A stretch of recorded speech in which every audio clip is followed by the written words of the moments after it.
If I'm giving input, it has to take and it needs to produce some output, and I won't bother how it is working internally. If we don't have accessibility to the source code, then we won't be able to correct the mistakes, or bugs will not going to be debugged by the users or by the tester. We are going to call this white box testing as a glass testing. Why? Because there is more transparency. When we are taking more resource person for the testing purpose, that towards skill testing purpose, then we have to pay more. So that's why this cost will going to be increased.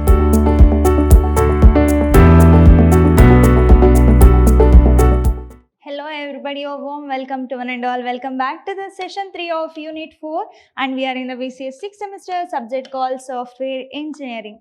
I'm Rohini TS, Department of Computer Science, Vidhyaashram First Grade College, the Temple of Excellence, MYSURU. So before getting to our today's session, we'll just have a quick recap of my previous session. As we all know that in the last session of this unit, we have discussed regarding this non-functional testing. The specifications which are non-functional in nature, when we are testing that kind of specification, then it comes under non-functional testing. And also I have discussed regarding this types of non-functional testing. In that we have a performance testing, and that we have a load and stress testing, and also we got to know regarding the further types of this non-functional testing. So in our today's session, we'll see about what are the methods we have when it comes to the software testing. So there are three methodology we have. So one is black box testing, and also we have a white box testing, and also we have gray box testing. So we have black box, white box, and also we have a gray box testing. So these are the three methods which comes under the software testing. So here you can see that there are different methods we have that can be used for the software testing. So that is going to include black box testing, and also we have a white box along with a gray box testing. We'll see the first type, that is what? Black box testing. As the name indicates, when it is black, so that is what? Blindfolded. So the person, one who is using that software, don't know the internal working of that particular project or a product or a software. So here they simply they are blindly using the software, or they are simply testing the software whether it is working properly or not. Their main concern is regarding what? User interface. If I am giving input, it has to take and it needs to produce some output, and I won't bother how it is working internally. So that kind of testing without the knowledge of its internal work, then we are going to call that kind of testing as black box testing. So here the technique of testing without, so here you can see that here without having any knowledge of their interior working of the application is called black box testing. So we don't know its internal working or how it is working internally, that we don't know. Simply we are bothering about its UI or user interface, how it is interacting with the user, how it is taking the input, how it is producing the output. Only main concern is regarding that output and input taking. So here the tester is oblivious to the system architecture and does not have access to the source code. Remember here, whenever we are searching something over the internet, that is black box testing. So we don't know where the content is coming from and where it has been stored, in which server, that and all we don't know. How it is working internally, that is also we don't know. But main concern is what? I am typing something, based on that text whatever we are giving as an input, I must require the output, that I am checking. That kind of testing is what? Black box. And we don't have access to this source code. That means we don't know what is its technical terminology or what are its internal working. Apart from that, or instead of that, we'll just concentrate only on the system's user interface. So mainly, while performing a black box test, the tester will interact with the system user interface. Mainly, we are going to work with the UI or GUI, graphical user interface, by providing inputs and examining the outputs without the knowledge how and where the inputs are worked upon. So we won't be able to understand how it is working, how internally working. So simply we are checking whether it is taking an input or whether it is producing an output. So based on that only we are going to have this black box testing. And also here we have certain advantages and disadvantages of this black box testing. We'll see the advantages first. So mainly this is well suited and efficient for large code segment. So when you wanted to work for a large programming, at the time black box testing is somehow efficient. Why? Because we don't have accessibility to the source code. My concern is regarding how it is working at the time of giving output. How the input is taking, how it is processing, that we won't bother, and how the output is producing. So only that concern is taken, so that in order to examine the efficiency for the large code or large segment code, then we have to use this black box testing. And also code access not required. So when I have access to the source code, then only I need to bother about the internal working. If I don't have the accessibility to the source code, then we won't bother. That is also one of the advantage. In the same way, it is also one of the disadvantage too. So mainly this will going to separate the user perspective from the developer's perspective through visibly defined roles. So here, who is going to do this testing? Usually users, right? So for example, calculator was built by somebody and designed by somebody and developed by somebody. But being a user, I am just checking, I am going to give some input, 5 plus 9. So my main concern is what? Am I getting the proper output? So that is what my main concern, how it is working internally, what are the algorithms they have used, how it got designed, we won't bother. That is what we are going to have in the black box testing. So here, the perspective of the developer or a designer will going to be different, and the perspective of the user will going to be different. So when there is no dependency between those two, then somehow it is independent in nature. That is also one of the advantages that you can concept here.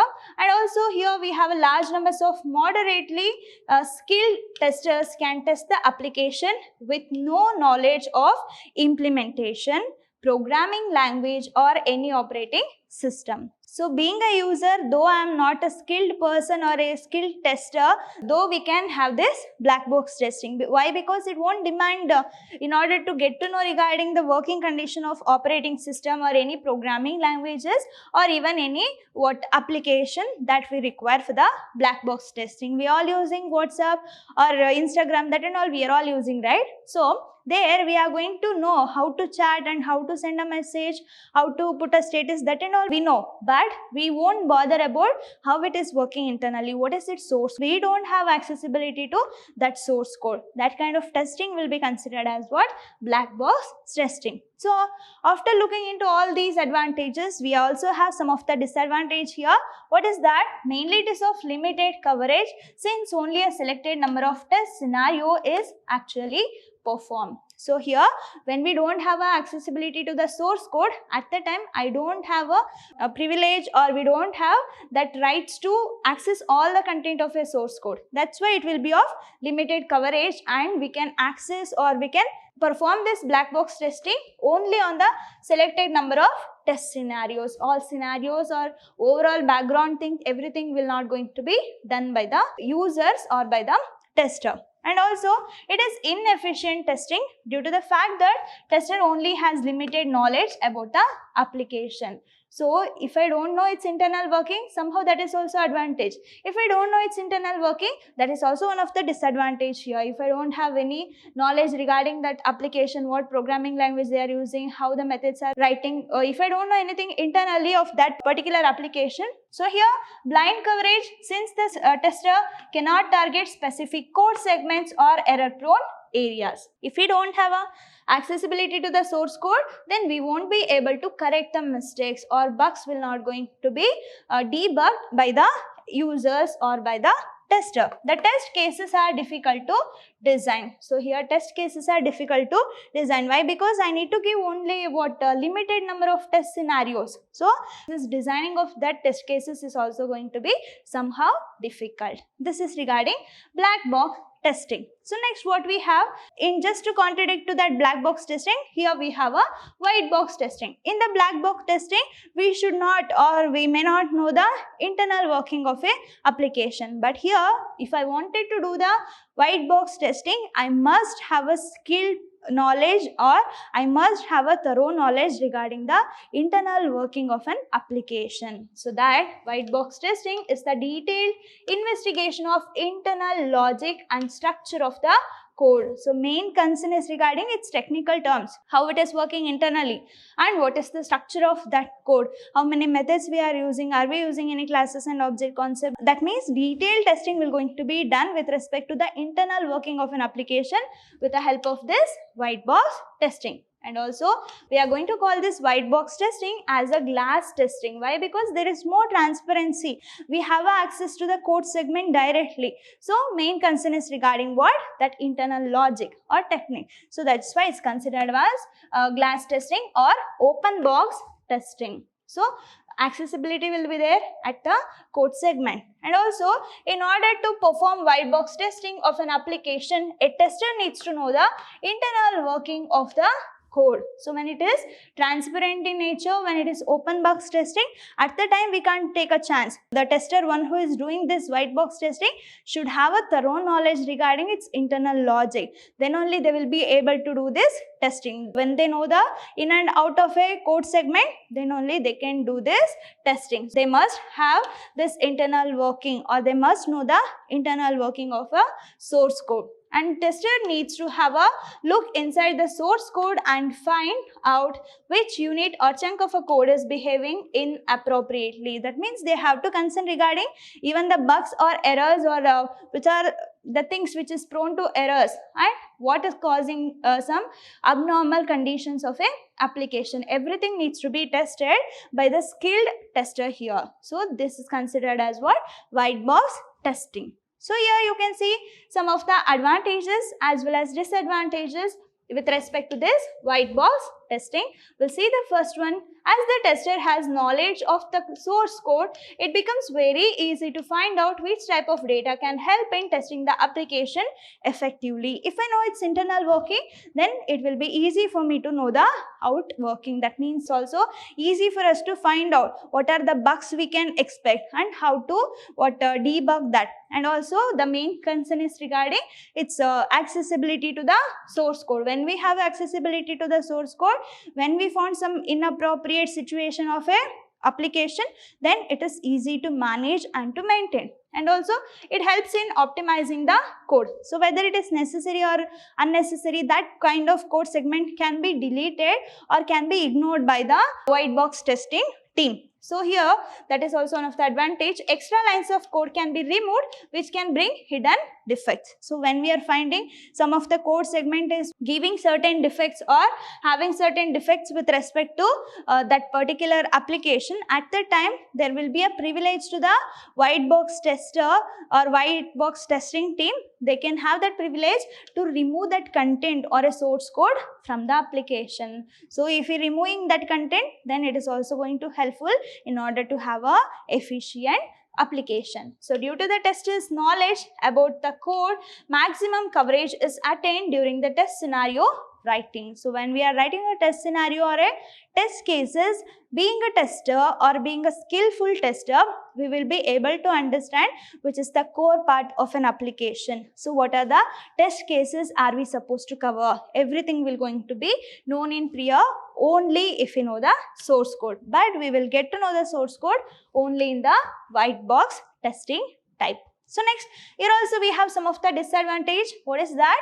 Due to the fact that skilled testers needed to perform white box testing, the costs are increased. So when we are taking more resource person for the testing purpose, that towards skill testing purpose, then we have to pay more. So that's why this cost will going to be increased. At the time of development, the cost will be high. And also sometimes it is impossible to look into every nook and corner to find out the hidden errors that may create problems, as many parts will go untested. So though we know everything related to source code, somehow it is impossible to look into all the corners of an application. There might be a chances of missing out one or more hidden defects. That is also one of the disadvantage here. And also it is difficult to maintain a white box testing as it requires specialized tools like code analyzers and debugging tools. So somehow we need to pay more money. That means we have to spend much money on this white box testing. Why? Because in order to do that white box testing, like checking of internal technology or logic of a particular application, it is necessary we have to pay on this specialized tools. That tools may be what code analyzer must be there, and also debugging tools. When we get to know its defect at the earlier stage, we have to do the debugging, right? So for that also we need to pay much. That is what the disadvantages we can expect in this white box testing. I hope you all understood regarding black box and white box testing. So in between we have one more testing, that is what?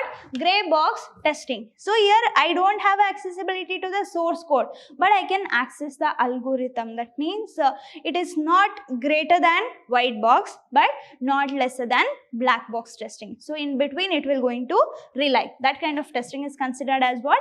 Gray box testing. So here gray box testing is a technique to test the application with having a limited knowledge of the internal working of an application. So it's not restricting us, or it is not demanding us to know everything or complete internal working of a application. I must have some limited knowledge at least. I must know something about the source code, how the code is exchanging, how many modules they have used, that and all I must know when I'm doing this gray box testing. And also in this software testing, the phase, the more you know, the better carries a lot of weight while testing an application. So if you know much regarding this internal working of an application, that is also going to improve the efficiency, and also it will going to higher this weightage of a testing of an application. So if you know much, you will be better enough to test by making use of this gray box testing. And also the mastering the domain of a system always gives the tester an edge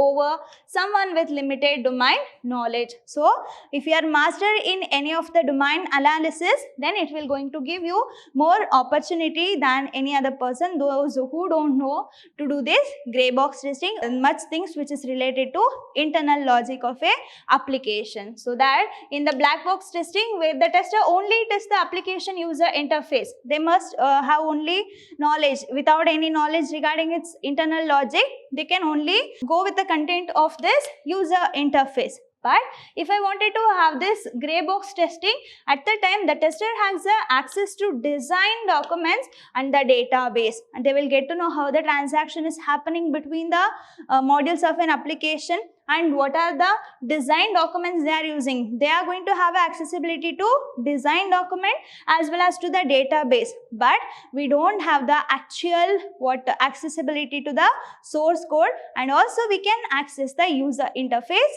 as well. It will be in between the black box as well as to the white box. So we don't have accessibility to the source code, but we can access design document as well as this database, and also I can have a accessibility to the user interface. If I know its internal working properly, or if I am mastering in that, and if I know to use the user interface, then it will going to combine the advantage of both black box as well as white box testing. So having this knowledge, a tester can prepare a better test data and test the scenarios while making a test plan. So if they also can try to cover all the corners of an application, then it is also going to improve the efficiency of an application or a software. We'll see the advantages and disadvantages of this gray box testing. So mainly this will going to offer the combined benefits of black box as well as white box testing wherever it is possible. It will be a combination of those, or it will stuck in between.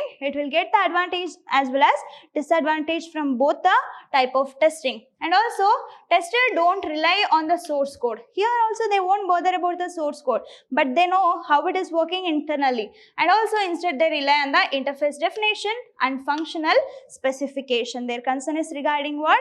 Design definitions or design documentation along with this functional specification. And also based on the limited information available, gray box tester can design excellent test scenarios. So main concern is regarding test scenarios here, and also around the communication protocols and data type handling. With the help of this data type handling as well as this communication protocols, they can make a best test scenarios. So when we have a test scenarios in an efficient manner, we have to do, or we have to prepare some of the test cases based on the scenarios. So if it is covering all the kinds of defect, then it will going to improve the efficiency of an application. That can be done when we are doing this gray box testing.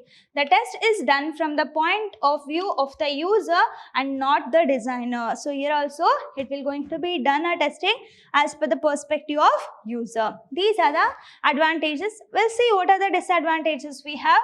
Since the access to source code is not available, the ability to go over the code and test coverage is limited. Though I know it's internal working and we are mastering the source code of an application, but if I don't have an accessibility over there, that is also going to limit the coverage of a test cases or a test scenario. And also the test can be redundant if the software designer has already run the test case. So there will be accessibility to the designer. They are going to have some test cases as well as scenarios. Based on that, they are going to do. So being a tester, if I am doing the same thing again and again, then it will be redundant in nature. That means duplicacy may be there when we are performing this grey box testing.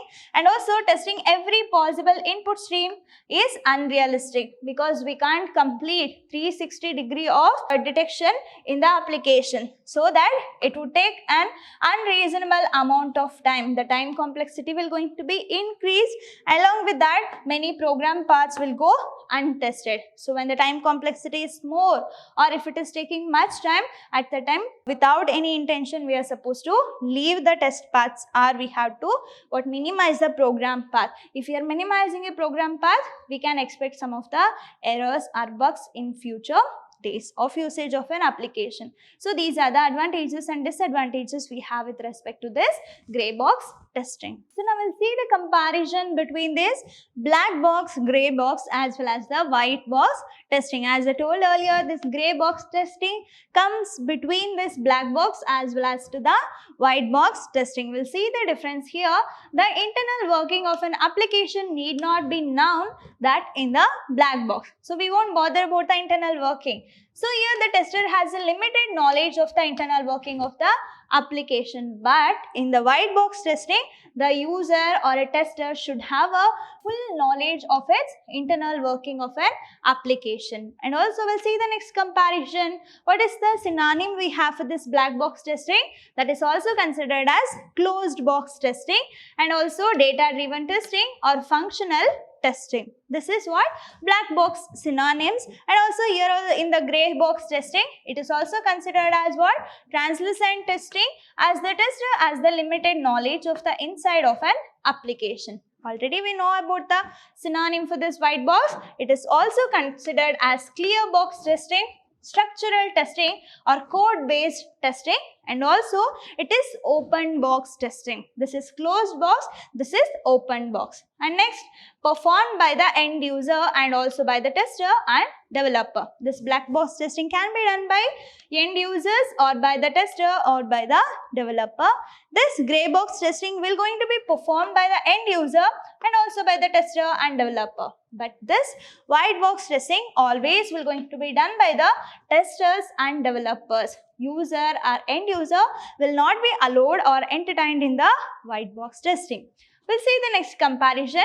Testing is based on the external expectation. That means internal behavior of the application is unknown. We only focuses on the external environment or with the external expectations. So here testing is done on the basis of high-level database diagrams and data flow diagram. So it bother about its flowing of data from one level to another level and what is the database we have, that is will be concerned. In the white box, its internal working or fully known and the tester can design the test data accordingly. So here their concern is regarding internal working. So next, it is exhaustive in nature and the least time consuming. So we need to give only input and output we are going to expect. So that this black box testing will going to take least time, but when it comes to the grey box testing, it will take partially time consuming and it is exhaustive in nature, but this is most exhaustive and much time consuming type of testing.